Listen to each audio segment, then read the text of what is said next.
As we all grow older year after year, we tend to get caught up in life's day-to-day activities. While we all still enjoy having a birthday every year, it was a lot more fun back in the day when we were kids. Every year was a step closer to being an adult, that special number 18, where we could start being in the world and being on our own. And now, while I realize it's not anywhere near as good as I thought it was going to be, there are a few things that I came to realize. While as soon as I turned 18, I was able to start gaining debt for school, showing up for the draft to go fight in another country, and all these other things, but I can't buy a beer. Today, I want to explain to you why we should lower the age limit for drinking and show you why that's not as bad an idea as it sounds. So starting off, when it comes to drinking before 21, even with the laws in place, it still happens. In fact, according to the National Center on Addiction and Substance Abuse, underage drinking accounts for nearly 17.5% of consumer spending. This is an industry that rounds out to almost $90 billion annually.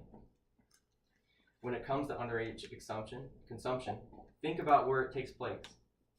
Not often does it happen in a bar or someplace supervised. Usually, it's at a party with no real supervision. So if anything were to go wrong, there could be no help available. If any treatment were needed, most cases, teens don't come in case of legal problems that would happen from their treatment. In fact, another cool, interesting thing is that in 1982, that was 2 years before the minimum legal age requirement was set into law, there was already a decline of drunk driving accidents happening in the country. While they still did happen, and while they still continued to fall after the law was put into place, it cannot be reliably measured or attributed to that law being put in place. And finally, as a little side note not many people think about, but is there, it cannot be attributed to rates of suicide, rates of homicide, or even rates of vandalism when it comes to the mandatory drinking age law of 21. Now, let's talk about adjusting the age limit. When you turn 18 in America, you're expected to do all these things which come with adulthood. Be it taxes, be it draft, school, whatever you choose to chase. But how come in Europe, they can be 18 and drink?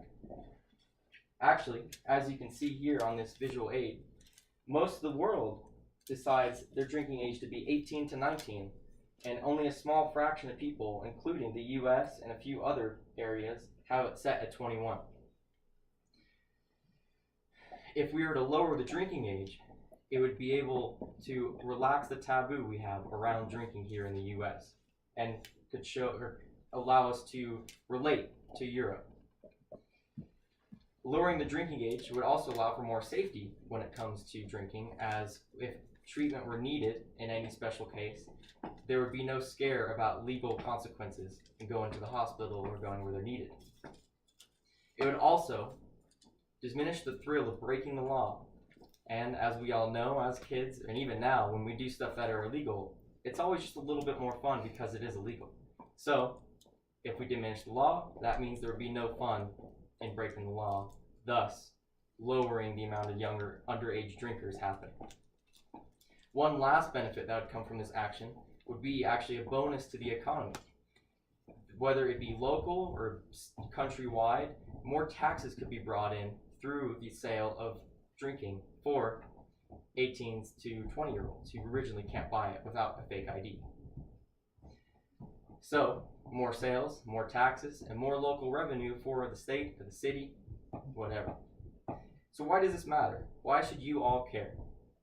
Well, as an 18-year-old, we're all expected to start doing these financially smart and financially responsible decisions in our life. We have to pay taxes, follow laws, and if we break the laws, we're treated as adults. So why can't we, as 18-year-olds, be responsible for our own health and drinking habits? Well, not everyone drinks. The people who do drink use it to relax and to have fun. If you drink and like it, you must admit how much fun it is to have, especially with friends, in a social setting, wherever. So In that case, when it comes to a hardworking, responsible, and respectable 19-year-old kid who simply wants to relax or have fun with his friends, you can't allow them to have a beer? It doesn't make sense. Just think of the benefits we'd receive from this. If we were to lower the drinking age countrywide, we would see a boom to the economy, a boom to health when it comes to younger kids, and a boom to a lot of other things, including drunk driving accidents on the downhill. It would also help us and many other people who still struggle with getting into adulthood, as it allows younger people the responsibility and help them grow to become who they are. When it comes to lowering the drinking age, the pros outweigh the cons by far. While I could repeat the facts on how it would help prevent unnecessary injuries, unnecessary legal issues, and even help the economy, I'll leave it with a quote from author and health researcher Gabriel Glaser. American 18-year-olds have the right to vote, marry, and buy guns, and join the military. They're astute enough to defend their country, decide elected officials, and serve on a jury, but not regulate their own appetites